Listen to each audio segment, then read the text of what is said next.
Hello to our wonderful viewers out there. You're welcome to our special edition of our program tagged Youth Forum under Let's Discuss platform. This is a program where we discuss and deliberate on issues concerning the youth in the society, things affecting the youth in the society and its environs. Justin Alafin is my name. I'm the anchor of today's program, and I'm also having a colleague in the house who will be discussing the program together with. His name is Kayode Ayeni. Kayode, can you please say hello to the viewers? Okay, hello viewers out there. You are welcome to today's program. I hope you enjoy it. Thank you. Thank you very much, Kayode. Before we start, let's go on a short break. We'll be right back.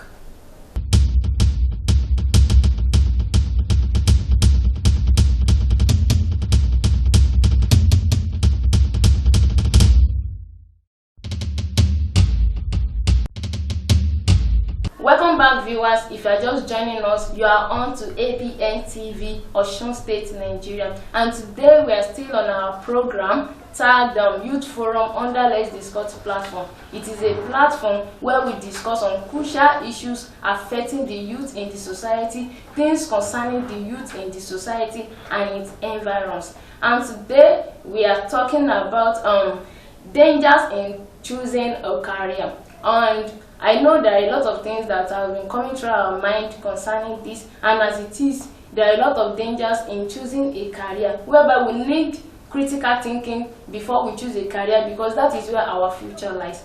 But today we are focusing on the journalism aspect, and following the controversy of the former Minister of Aviation, Chief Fani Kayode, and Cross River reporter Charles Eyo, over the question being asked by the reporter to the former Minister of Aviation, where he flared up and he said he doesn't like such a question. He regards the reporter as stupid. But concerning this, there are freedom of speech to be asking a particular question and you answered it. Or unlike him, he regarded the reporter as stupid and said he doesn't have the right to report such a thing. He has been around over the years, but the question they ask him is none of his business that he's a stupid man. Kayode, what can you say about this? You see, let me pick it up from the profession itself, without going deeply into what and then I know the time will come when the viewers will be able to see what the former minister actually said. But dangers facing journalistic practice in Nigeria. You see, the way journalism is now, the way the profession is, it is derailing, in the sense that the journalistic practice is considered to be the mirror of the society, is considered as the Lord. The Lord in quotes now, that people see before they take any action, because people want to get informed, people want to get entertained, and people want to get educated, and it comes from the journalist. So now the way the profession is going, it is going in a negative pace, that so many persons are confused if the dignity and the integrity of journalistic practice in Nigeria is still in place. You can imagine in our world today, where we have journalists all around the place. You see journalists trying to source for news. You see journalists trying to investigate reports. You see journalists going after information, yet they are being threatened. The resources to even do this are not in place. Some lives are under threat, even while practicing their profession. So we have so many things that has really affected journalistic practice, and this has caused a danger that youths out there that I perceive might be seeing it as if no, journalistic practice is something very threaty that they won't want to go into. So let me stop here. Okay, thank you very much. But before we go into the deeper one, let's watch the clip about the concerning the issues at hand. We'll be right back. What type of stupid question is that? Bankrolling who? Do you know who you are talking to? I will not take any questions from this man. What type of insulting question is that? Which bankroll? To do what? Who can give me money for anything? Who do you think you're talking to? I'm sorry, sir. Bankroll what? Go and report yourself to your publisher. Bankroll what? Please don't insult me here. Okay, I don't want to take any questions from this man. Very stupid. I could see from your face before you got here how stupid you are. Don't ever talk to me like that. Who do you think you're talking to? Bankroll who? You think that I'm one of those ones you'll be from who? From how? When? Where? How? You have a small mind. Very small mind. Don't judge me by your own standards. I've been in politics since 1990. I'm not one of these politicians you think will just come. I've been locked up how many times by this government? Suffered. I've been persecuted. Unlike most of the politicians you follow for brown envelope. You.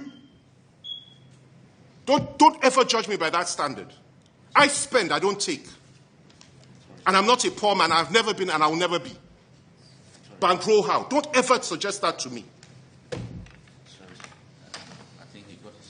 I'm sorry that it was deeply insulting. I don't often get annoyed in press conferences. I've been doing this type of thing for many, many years. Don't you ever make that kind of suggestion to me. Sorry, sir. Thank you, sir, for your time. Bankroll who, a former minister, a lawyer. Sorry, sir. He got his language. Sorry, sir. Don't ever try that with me again. No. Don't, please. You see me well. Don't ever. All right? I have a short fuse. Okay? Sorry. Don't. Sorry, sir. Try it with others. Don't. I won't just say right now, I will hit you hard. Don't. And if anybody sent you to ask that question and gave you brand new, go and tell them you got more than they bargained for to do it. Very rude. It's not the standard of Daily Trust at all. And I will report you to your publisher. Thank you. Sorry, sir. Any other questions? No, Bank rules. that's okay, sir. So sorry. Imagine that. So sorry, sir. Somebody has been on the road for how long? You are coming to talk about that. Sorry, sir. Very stupid. So, coming back to the issue, what can you say about the video clip? You see, the video is very disheartening. It is a video that should not even be seen, not of heard of. Now the video has gone viral. You can imagine a former minister of aviation telling a journalist that the journalist is stupid, telling a journalist that the journalist is asking a stupid question. Journalists are entitled to ask questions. Note, journalists are entitled to ask questions. They are entitled to source for information. Yes. They are right. It is their profession to ask you and for you to answer. It is forbidden for a former minister or for anybody whatsoever in the highest hierarchy in the political office of the country to be telling a journalist that you look stupid, your question is insensitive, you are nothing. I see you as, bringing them to riffraffs. What the former minister actually did here, it has shown that the man did not uphold dignity and integrity in what he said. It is unheard of. How can a journalist be asking you questions? There are some questions that will come. Your answers, if you answer well, it's on your own part. If you don't answer well, it's on your own part. Journalists won't force words from you, but to a very large extent, you are not at liberty, or you don't have the right to insult a journalist. You see the way the professional is going is very wrong. And you can imagine in the video there, you all saw it, where the journalist was saying, well, we are sorry, sir. The man kept flaming up. I've been in politics since 1999. That's a story for the decades. You have been in politics so you are tagging him now. And somebody who is after you to bring you down. You can imagine, there was a statement he made there, if you could remember, concerning Brown Envelope, that it's not like a politician that they follow for bribe. You can see the way, you can see the level at which they have brought journalism practice to in Nigeria. So this video alone has shown that it has put in the mind of Nigerians and the citizens that journalist practice is no longer upheld. That is, the integrity and the dignity in this profession has been destroyed. It has shown that what we are portraying to the people is not really what we ourselves are standing out for. So to be like, I depict this video, and I was so glad because news has it that the former minister apologized, because he must come to the consciousness that what he has done is very bad. But for him apologizing, that shows that he knows that what he did was so bad. I know we all have our attention, and we all have our thoughts, like getting angry and reactions to things. So I believe he has learned his mistakes, and now he's appealing to the journalist in charge that he's very sorry for what actually happen. Yes, thank you. But is there any question that we shouldn't ask as a journalist? You see, there's no question that a journalist shouldn't ask. Journalists are born. Journalists are in the profession. They are in the field to ask questions. They are in the field to question you. Yes. They are in the field to ask you. They need information so as to keep people abreast. Now, you know, in the practice of journalism, we have investigative reporters. Yes. Now, to a face, if a journalist is unable to get some things, to get some reports at the minimal level, then they investigate it deeper. They go deeper in bringing out that information, because that information will be useful somehow. It will be useful. It might even save a life. Exactly. So that is why they need their questions to be answered. Anytime a journalist approach anybody, be you in political office, be you anybody in the country, wherever you are, if they ask you a question, it is your right to answer. Yes. It is your right to answer. Whichever you want to answer, that's you are entitled to your opinion. But for you insulting, that is very absurd. I won't take that. The journalist body in Nigeria, that is under the Nigerian Union of Journalists, the NUJ, as an association, will try as much as possible to make sure that this thing does not go scot-free and ensure that no insult will be laid on any journalist any longer. But no question is too much for a journalist to ask. Yeah. On the other hand, do you think determining youth who are ambitious will want to do the profession concerning what they have seen? You see, with the way it is, let me start from the fact that there are dangers in all professions. You get, there are dangers in all professions. But coming to saying this as an ambitious youth that really wants to be a journalist, you know, you are envisioning the fact that, okay, you want to be a journalist, you want to be heard someday, you want people to see you on the radio, TV, or writing, whatever. You just want to be a journalist, and you see that the profession is like is a place where you will not be valued. It's a place where your effort will not be acknowledged. It's a place where you will be threatened. It's a place where you will be insulted. Definitely, it determines you don't want to go into that profession. Exactly. You can imagine youth in school now who are studying journalism and say, I want to be a journalist. When they see this, they will be discouraged. Or is this what the profession has been ridiculed into? Is this what the profession has now turned into? That anybody can just come from nowhere and just insult you? Anybody can just come from nowhere and lay insults on you? Anybody can just come from somewhere and call you names while practicing your profession? So to a very large extent, this has caused a lot of reactions and anxiety in the minds of Nigerians, in the minds of everybody in the world, especially youths that know when they see danger in profession, just like you. Can I ask you a question? If you are going somewhere and you notice that there is a danger there, will you proceed? No. Definitely you won't proceed. So let's put ourselves in the youth's shoes. Now, if they see that this profession is threatened, is a place where, you know, they can. We have heard of journalists who are killed while practicing their profession. So these are things that will keep ringing in their minds, and they will not want to go further in ensuring that they want to be what they want to be in that profession. So it determines you do not do that. Go. I want to appeal that youth out there should still take up the courage and ensure that they do this in the faith and in the hope that things get better in the profession. Thank you very much. Viewers out there, I believe we are learning one or two things here, and I believe you have grabbed some issues on it, and you have seen that there will be some possible solution towards it. Keep watching. Why is journalism practice derailing? You see, journalism practice is derailing. One, because of the advent in technology, you know, the increase in technology, because of the way technology has taken place.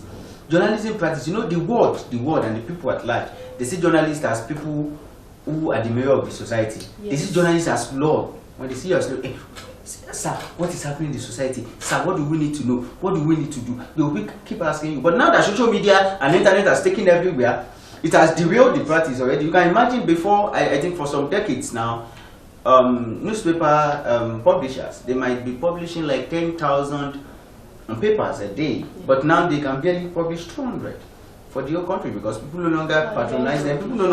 People now social media has now taken charge of everything. That made it derail.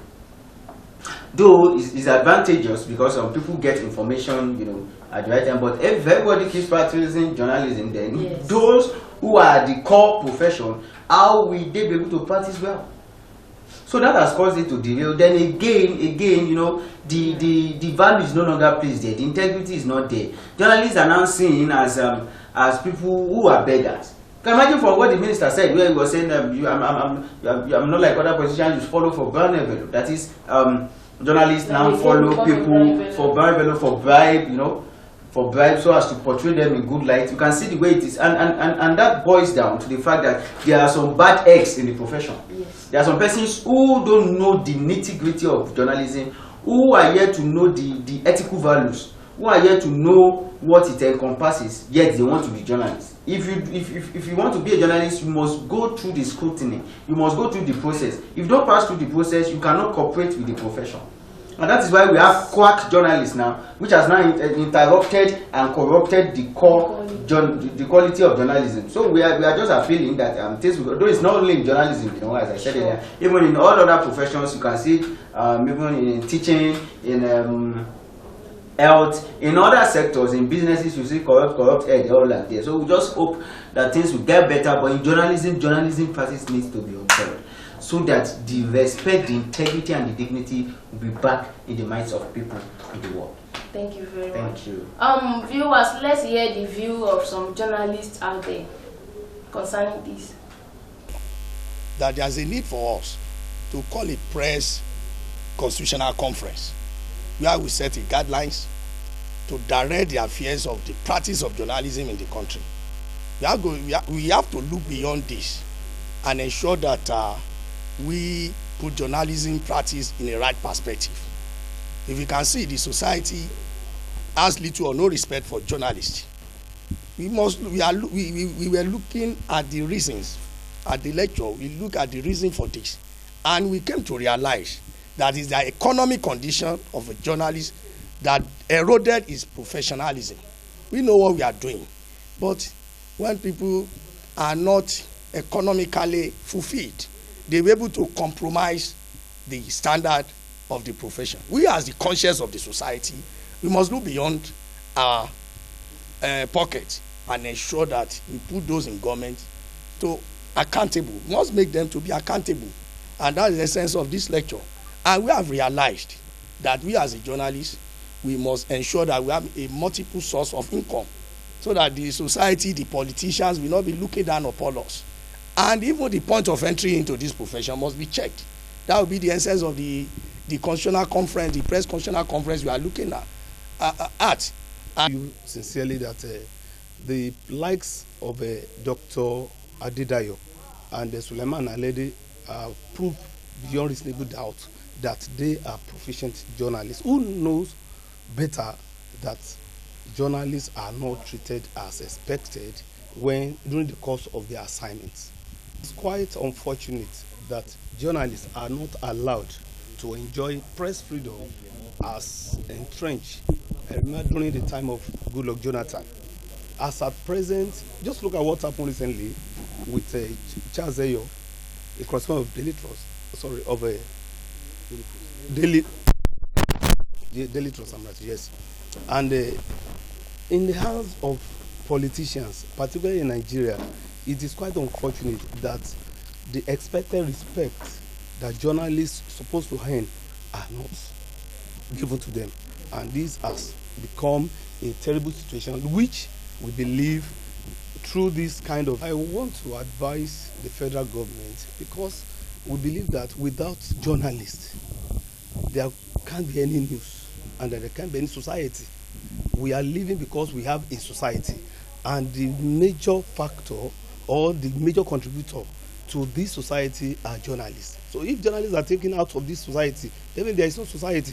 So for that reason, there is need for the federal government, and we keep on doing that. And we are very grateful because the leadership of NUJ at the federal have doing everything humanly possible to ensure that rights and dignity of journalists are protected. So back to our discussion. Okay. What can you say about freedom of speech? You see, freedom of speech now in the country we have now, is a country that is guided with law. Yes. Freedom of Speech and Freedom of Information Act that was enacted in 2011 showed that citizens are free. Journalists are free to portray their mind. You are entitled to your opinion. You can say whatever you want to say. But as it is now, we are being restricted because there is law guiding it. And there was a law. You once talked about one law. I think was it hate speech or something like that. You can see hate speech has interrupted the freedom of speech. We were told that we have freedom of speech, we have freedom of information act, that was why it was enacted, 9 years ago. But now we now have hate speech. You are no longer free to hear your view. You are no longer free. You are not at liberty to say things you want to say. You have to be conscious of what to say, because if you say some things that it's your opinion or your idea now, you say it out, and those people in political power, those are the aims of affairs, now sees it as hate speech to them, then you'll be criticized. Yes. You'll be criticized. You'll be sanctioned. You'll be dealt with. You'll be punished. You might even go to jail. It's not supposed to be. There are some things happening under law alone. See, law alone cannot encompass the exhibition of people. So many persons ask what they want to do. Yes. They have their own liberty to do some things.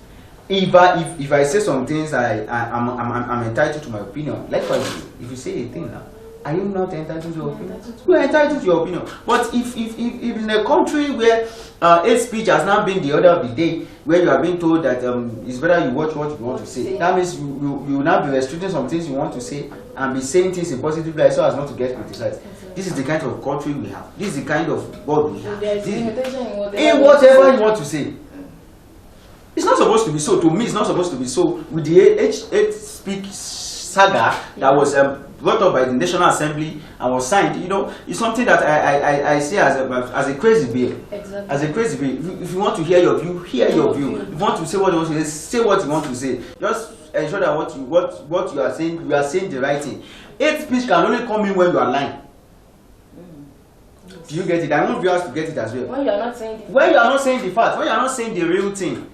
When you know there's a cockroach in your cupboard and you are not dealing with it, yet you are portraying another lie to the people out there. So, hate speech should be digressed to the fact that if anybody lies, if you are not sincere with your report, then hate speech can work with you, but not saying what you know, not bringing up your opinion. Freedom of speech should be back on a stand, and hate speech should not be interrupted in it. So, on the final note, what is the solution in ensuring that journalism practice is upheld and taken serious in our country? Thank you very much. No, it's a little bit funny, but definitely I know we'll be able to cope. The first thing is determination. Yes. You see, those persons in the profession, in the journalism profession, by the time they are determined, by the time they bring up the courage, and by the time they come to the consciousness that it is time to wake up. It is time to wake up. It is time to bring back the dignity. It is time to bring back the value. It is time to bring back the respect of journalists. It is time to bring back the respect of journalistic practice. That is when solution can come. Just like I said the other time, that we now have quacks. We have people who practice yellow journalism. We have people who are freelancers. We have so many persons who are calling themselves journalists today. Who are calling themselves journalists today? Why? Because they just felt whatever they just hear, it's really derailing the profession. The profession should be upheld now. That nobody should practice if you have not gone through the scrutiny.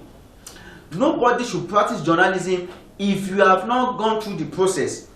Nobody should practice journalism. You cannot call yourself a journalist if you have not attended the Journalist Educational Center, if you are not well certified to be a journalist, and if you have not faced the panel to really know if you know what you are going into.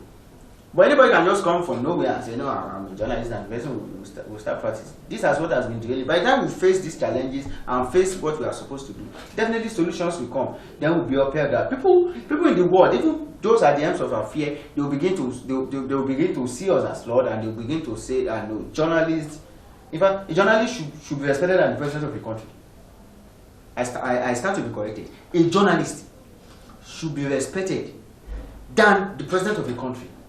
Because the president of the country cannot govern well if journalist does not inform him about the needs of the people. A president of the country cannot govern well. You cannot rule well if you don't know the reaction coming out from the people you are governing. A president of a country cannot work and flow with governance if a journalist does not inform you educate you or give you an entertainment from the clip of what the people are reacting to concerning your governance. So you need journalists. Whatever we do in this life, it's a profession that should be upheld. By the time our challenges are faced, we'll be able to know where solutions will come in. But definitely the solutions start with us, from determination, just like I said. Thank you very much Thank for you. today. Viewers out there, I believe we've learned one or two things concerning these issues on ground, and we call it a day today. We'll meet same time next week. Bye.